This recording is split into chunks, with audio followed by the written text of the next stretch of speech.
Halo Sobat Visip, kembali lagi di Visip Umrah Official dalam program sosialisasi produk hukum daerah. Sobat Visip, hari ini kita akan belajar tentang materi pembentukan peraturan daerah. Nah, kebetulan pada video kita kali ini sudah ada 3 narasumber yang akan menjelaskan tentang bagaimana sih sebenarnya pembentukan peraturan daerah itu. Nah, narasumber yang pertama itu ada Ibu Lili Persadayani SHMH, kemudian narasumber kedua ada Ibu Weni Ervianti SHMH, dan yang ketiga ada narasumber kita yaitu Bapak Muhammad Dendi Prima Dendi SH. Nah, ketiga narasumber kita ini adalah dari perancang peraturan perundang-undangan Kantor Wilayah Kementerian Hukum dan HAM Kepulauan Riau. Tentunya 3 narasumber kita ini sudah expert di bidangnya, sudah punya pengalaman tentang bagaimana penyusunan peraturan daerah. Nah, 3 pemateri kita ini akan menjelaskan. Yang pertama untuk Bu Lili, beliau akan menjelaskan tentang bagaimana sih sebenarnya materi dan ketentuan penyusunan naskah akademik. Dan kedua dari Ibu Weni itu akan menjelaskan tentang penyusunan rancangan peraturan daerah, dan yang ketiga materi dari Pak Dendi akan menjelaskan tentang sistematika pembentukan peraturan perundang-undangan. Nah, ini tentunya suatu ilmu yang bermanfaat bagi kita semua, bagi sobat-sobat Visip yang ingin mendalami bagaimana sebenarnya pembentukan peraturan daerah itu.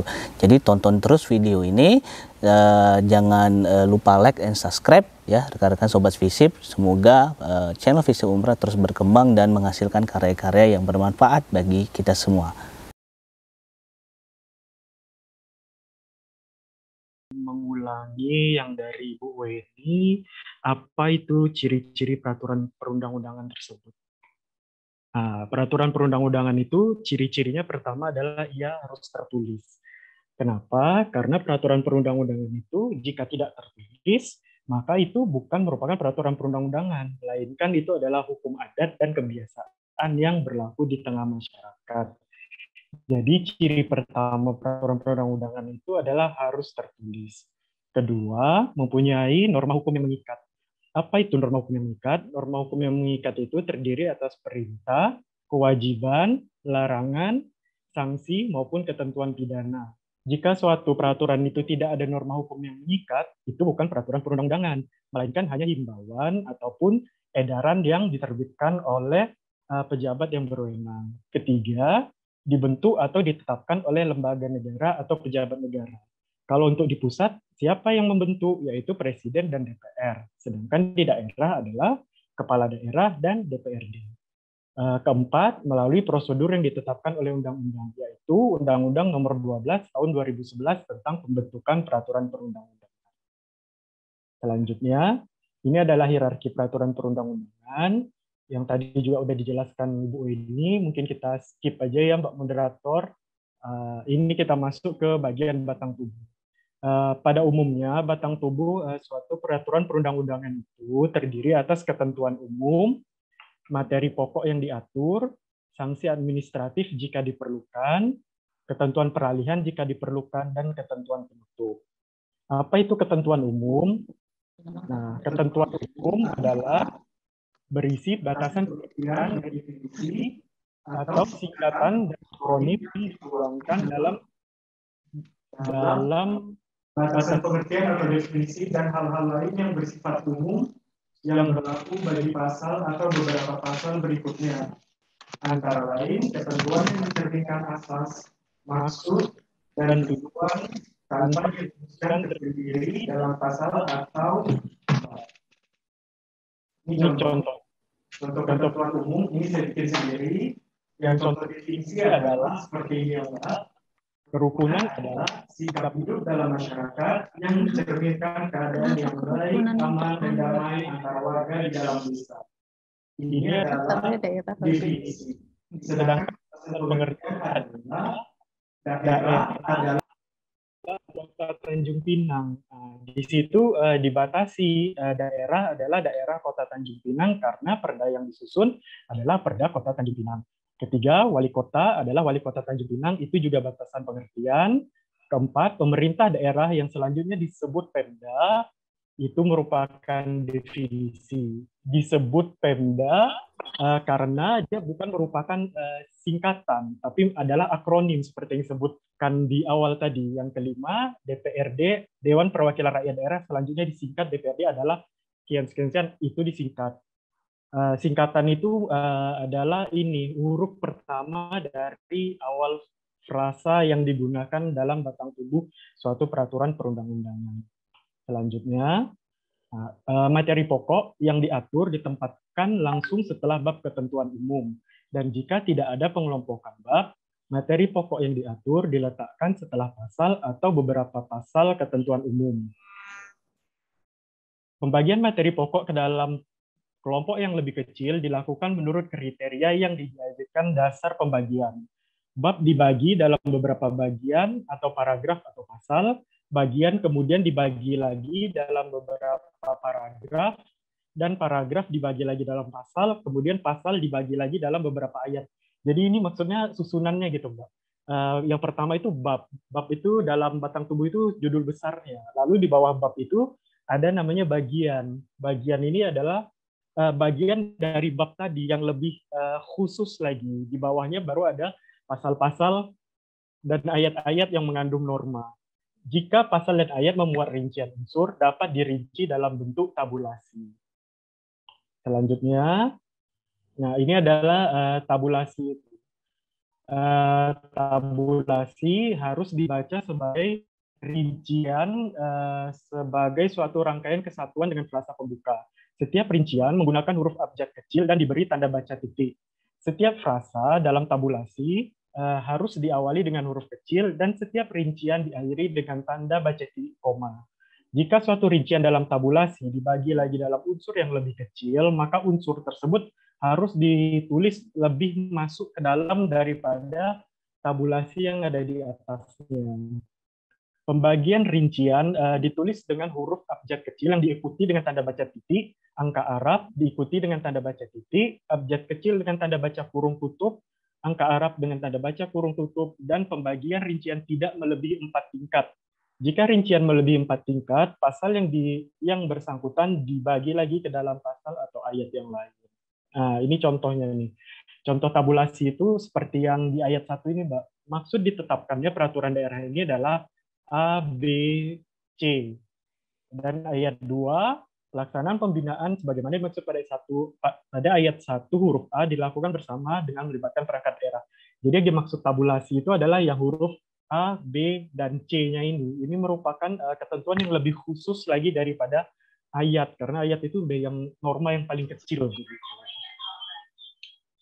Selanjutnya, sanksi administratif.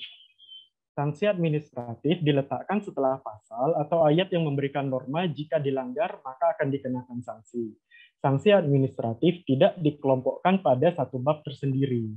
Sanksi administratif dapat berupa antara lain pencabutan izin, pembubaran, pengawasan, pemberhentian sementara, denda administratif atau daya paksa polisional. Sanksi keperdataan dapat berupa antara lain ganti rugi dan pemberlakuan hukum adat dan kebiasaan diperbolehkan sepanjang tidak bertentangan dengan peraturan perundang-undangan yang lebih tinggi. Nah, ini contoh sanksi administratif. Setiap warga desa wajib mengikuti kegiatan pembinaan kerukunan secara berkala. Lalu di bawah norma yang mewajibkan tersebut, kita letakkan sanksi administratif jika norma tersebut dilanggar atau tidak dilakukan oleh warga desa. Pelanggaran terhadap kewajiban sebagaimana dimaksud pada ayat 1 dikenai sanksi administratif berupa teguran lisan oleh aparat desa. Selanjutnya, satuan maksimum dan satuan minimum. Seringkali dalam suatu peraturan perundang-undangan itu kita masih menemukan kata-kata sekurang-kurangnya, sebanyak-banyaknya, begitu kan, Mbak ya. Itu menurut Undang-Undang 12 tahun 2011, kata-kata sekurang-kurangnya, sebanyak-banyaknya, selambat-lambatnya, itu salah harusnya untuk menyatakan maksimum dan minimum bagi satuan waktu digunakan frasa paling singkat dan paling lama. Contohnya misalnya formulir yang sudah diisi, misalnya formulir pendaftaran yang telah diisi harus diserahkan dalam jangka waktu paling lama 3 hari. Lalu waktu juga untuk menyatakan batas waktu digunakan paling lambat dan paling cepat. Sedangkan jumlah uang paling sedikit dan paling banyak. Contohnya misal pelanggaran terhadap norma sekian-sekian-sekian didenda dengan denda paling banyak Rp1.000.000, bukan sebanyak-banyaknya Rp1.000.000. Sedangkan jumlah non-uang adalah frasa paling rendah dan paling tinggi. Selanjutnya, peraturan daerah dapat mendelegasikan kewenangan mengatur lebih lanjut kepada peraturan daerah lainnya, peraturan wali kota dan atau keputusan wali kota. Ini juga tadi udah menyinggung dengan yang Bu Weni sampaikan terkait dengan menimbang itu ya Mbak. Jadi kalau suatu peraturan daerah mendelegasikan kepada suatu peraturan wali kota ataupun keputusan wali kota, maka konsideran menimbangnya harus merujuk kepada peraturan daerah yang mendelegasikan kewenangan tersebut. Contohnya, contohnya. Dan dalam peraturan perundang-undangan tidak boleh ada yang namanya delegasi belangko. Delegasi belangko itu seperti gini misalnya normanya, Mbak. Hal-hal yang belum diatur dalam peraturan daerah ini akan diatur lebih lanjut dengan peraturan wali kota. Jadi hal-hal apa gitu kan? Sedangkan asas dalam pembentukan peraturan perundang-undangan itu harus memberikan kejelasan hukum di situ. Jadi hal-hal apa ini yang mau diatur ke dalam peraturan wali kota begitu. Nah, ini contohnya nih. Ketentuan lebih lanjut mengenai tata cara pembinaan sekian diatur dengan peraturan wali kota. Tim pembinaan kerukunan sebagaimana dimaksud pada ayat sekian-sekian ditetapkan dengan keputusan wali kota. Hal-hal yang belum cukup diatur dalam peraturan daerah ini diatur lebih lanjut dengan peraturan wali kota. Inilah yang dimaksud dengan delegasi belangko, dan ini hukumnya haram dalam membuat suatu peraturan perundang-undangan. Selanjutnya ketentuan pidana. Ketentuan pidana hanya boleh dimuat dalam undang-undang, peraturan daerah provinsi, dan peraturan daerah kabupaten kota. Jadi dalam peraturan wali kota, peraturan bupati, peraturan pemerintah, peraturan presiden, begitu kan, itu tidak boleh memuat yang namanya ketentuan pidana, karena peraturan-peraturan tersebut adalah untuk melaksanakan ketentuan dari peraturan-peraturan yang berada di atasnya. Selain dari itu, ketentuan pidana ini harus diletakkan dalam bab tersendiri, yaitu bab ketentuan pidana, yang letaknya sesudah materi pokok yang diatur atau sebelum bab ketentuan peralihan. Nah, ini contohnya. Materi muatan mengenai ketentuan pidana hanya, ini saya ambil dari pasal 15 Undang-Undang 12 tahun 2011, yang mana dalam peraturan daerah, ketentuan pidananya itu hanya dibatasi dengan kurungan paling lama 6 bulan atau pidana denda paling banyak 50 juta rupiah.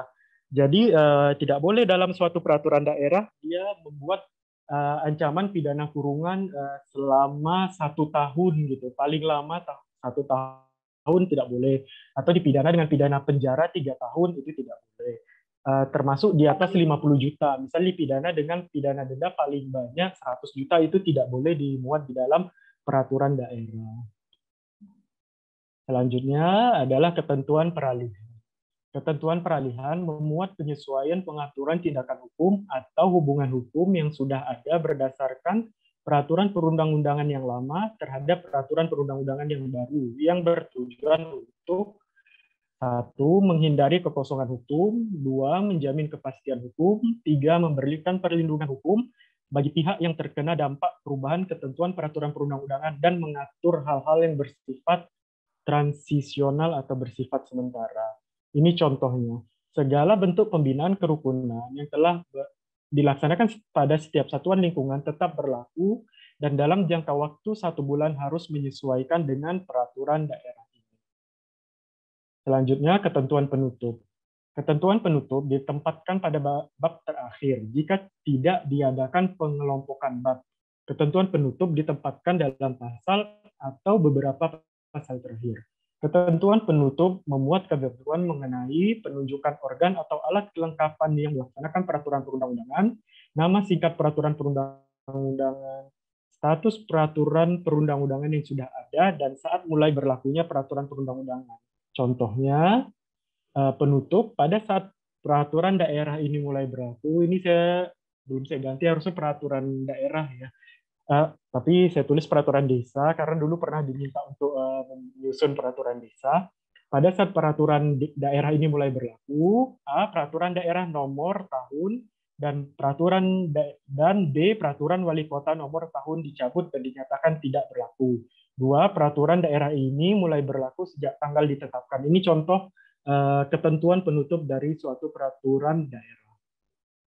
Selanjutnya, penutup merupakan bagian akhir peraturan perundang-undangan yang memuat rumusan perintah pengundangan dan penempatan peraturan perundang-undangan dalam lembaran daerah atau berita daerah. Penandatanganan, pengesahan atau penetapan peraturan perundang-undangan, pengundangan atau penetapan peraturan perundang-undangan, dan bagian penutup. Ini contohnya. Ditetapkan di Tanjung Pinang, misalnya pada tanggal 1 Desember 2021, wali kota di sini maksudnya nama wali kotanya Rahma, tanda tangan, lalu diundangkan di Tanjung Pinang pada tanggal 2 Desember, sekretaris daerahnya siapa, lalu lembaran daerah, tahun, dan nomor. Sekian, terima kasih.